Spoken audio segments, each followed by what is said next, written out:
Indonesia adalah negara kepulauan terbesar di dunia dengan lebih dari 260 juta penduduk. Di tengah dinamika perindustrian global, proyeksi ekonomi Indonesia terus berkembang pesat dengan permintaan domestik yang menjadi pendorong utama pertumbuhan ekonomi. Ketersediaan sumber daya yang lengkap membawa perekonomian Indonesia menjadi yang terdepan di kawasan ASEAN. Dengan strategi yang tepat dan keakuratan dalam bekerja, AKR terus mengoptimalkan potensi untuk membangun nilai yang berkelanjutan menuju pembangunan yang lebih baik. Halo Sobat Kenvest, ketemu lagi dengan saya di acara Ngopi, Ngobrol Pintar Investasi.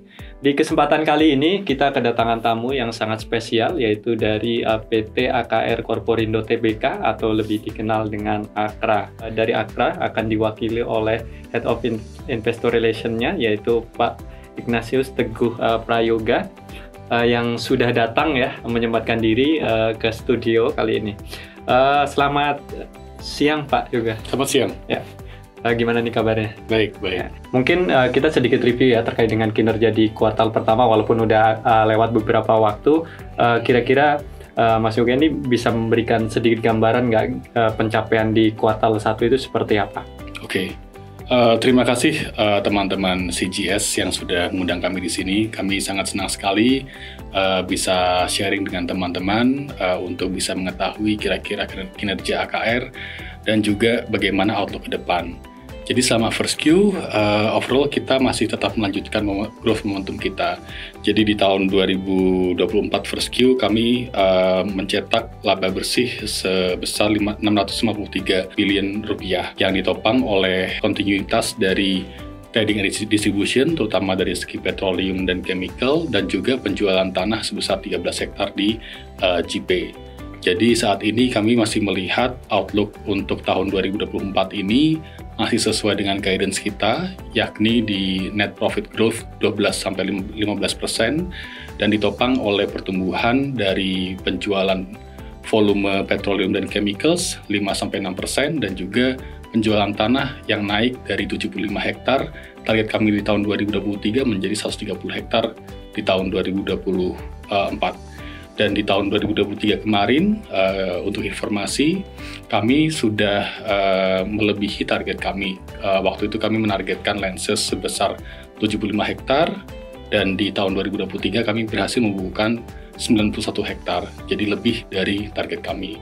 Dan kami harapkan dengan terbentuknya ekosistem di JP, tenan-tenan yang akan datang ke JP akan semakin banyak dan membentuk ekosistem yang lengkap sebagai heavy industry.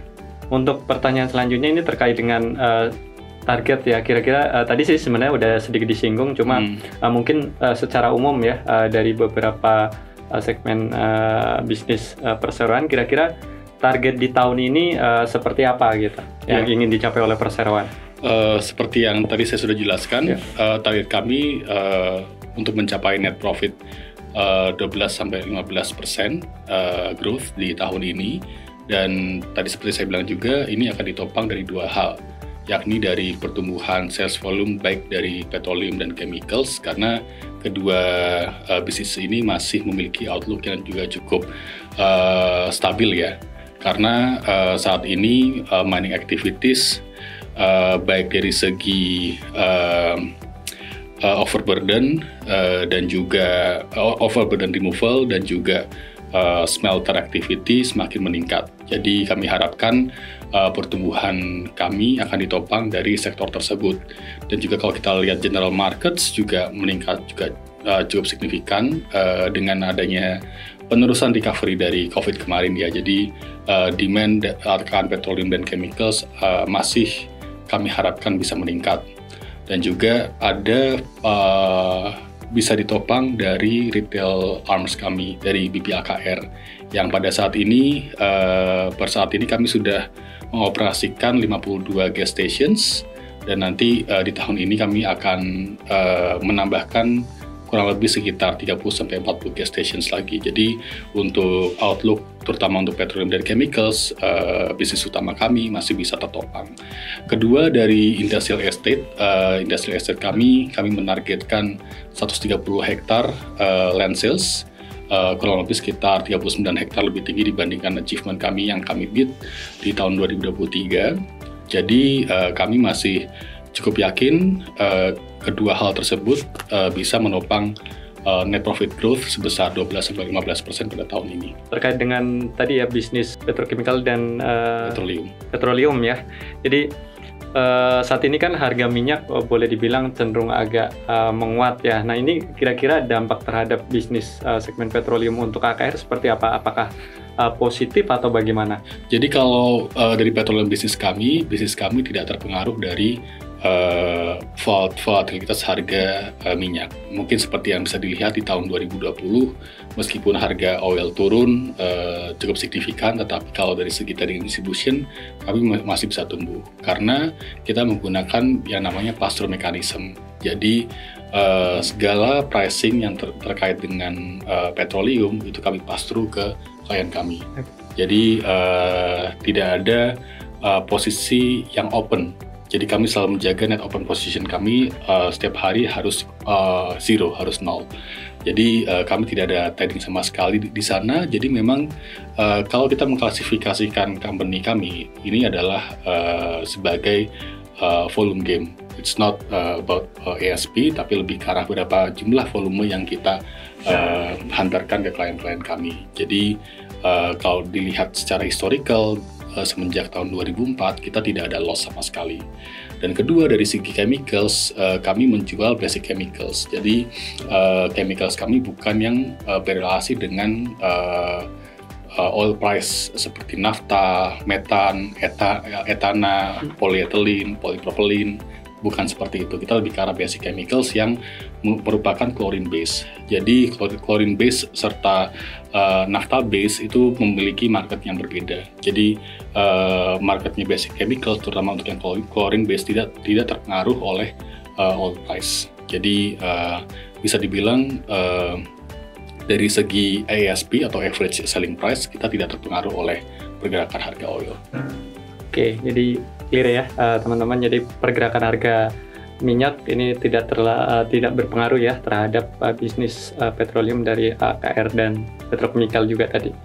Oke, next pertanyaan selanjutnya adalah terkait dengan fenomena yang saat ini cukup berkembang ya terkait dengan penggunaan kendaraan listrik gitu. Nah ini kebetulan kan AKR bisnisnya juga kelihatannya ada yang mengarah ke situ gitu. Nah kira-kira seperti apa nih bisnis AKR yang mengarah ke kendaraan yang lebih ke ramah lingkungan gitu? Apa bentuknya charging station atau gimana gitu? Iya, oke.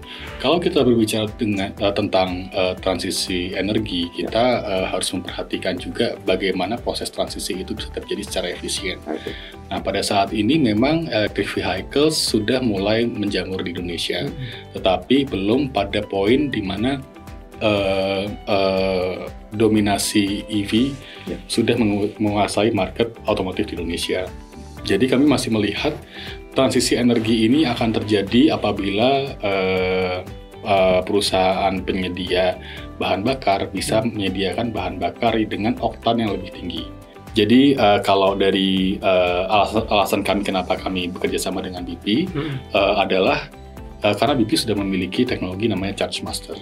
Jadi teknologi ChargeMaster ini sudah diaplikasikan di beberapa kota di Inggris, yang dimana para pengisi bahan bakar bisa charging mobil mereka di sana dan sambil menikmati kopi, convenience store dan lainnya. Makanya kalau dilihat desainnya gas station-nya BP AKR, itu kita menggunakan konsep namanya front stop parking. Jadi kan biasanya kan kalau Mas lihat di beberapa gas stations kan bentuknya U-shape ya. Jadi kan masuk ke kiri, belok kanan, terus belok lagi ke kanan gitu kan. Jadi U-shape gitu. Nah kalau kami enggak, kita menggunakan front stop parking. Jadi ketika klien kami sudah mengisi bahan bakar, mereka bisa langsung lurus terus, langsung parkir di tempat yang mereka mau gitu. Jadi ini bisa at least cultivate consumer behavior, at least mereka bisa spending sekitar 10-15 menit ya. Apalagi kalau misalnya Mas ngantri buat kopi. Kadang-kadang bisa sekitar 10 menit, 15 menit tergantung jumlah antriannya kan ya. Kadang-kadang saya juga bisa 20 menit lebih gitu.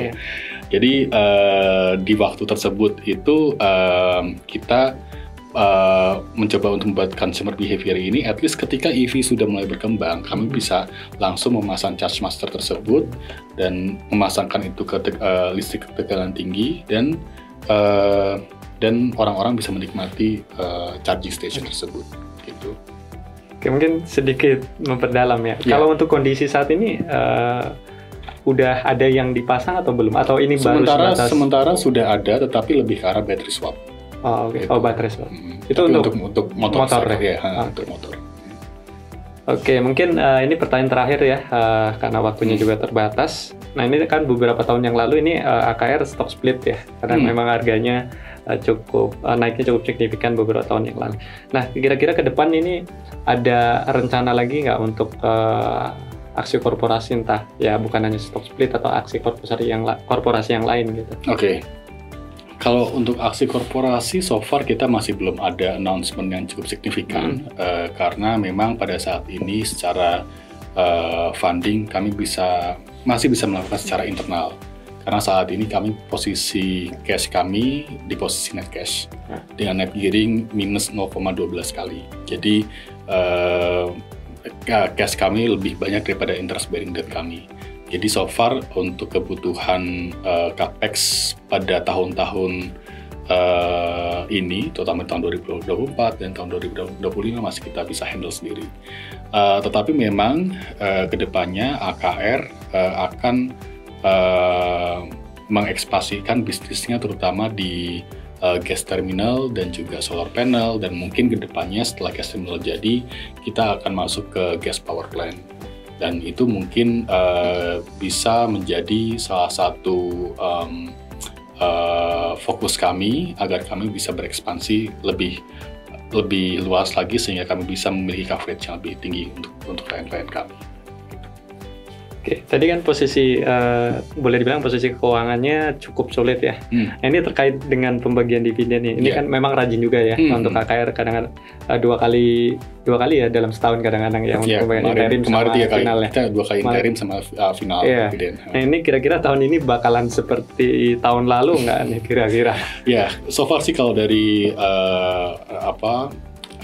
kebijakan dari manajemen kami, at least minimal 50% dividen payout ratio akan diusahakan untuk di-disburse gitu. Namun tidak menutup kemungkinan juga di tahun-tahun ke depan jumlah dari dividen payout ratio bisa lebih dari 50%. Gitu. Tetapi memang 50% ini diusahakan akan menjadi standar AKR. Siap. Oke, begitu tadi obrolan kita ya dengan PT AKR Corporindo.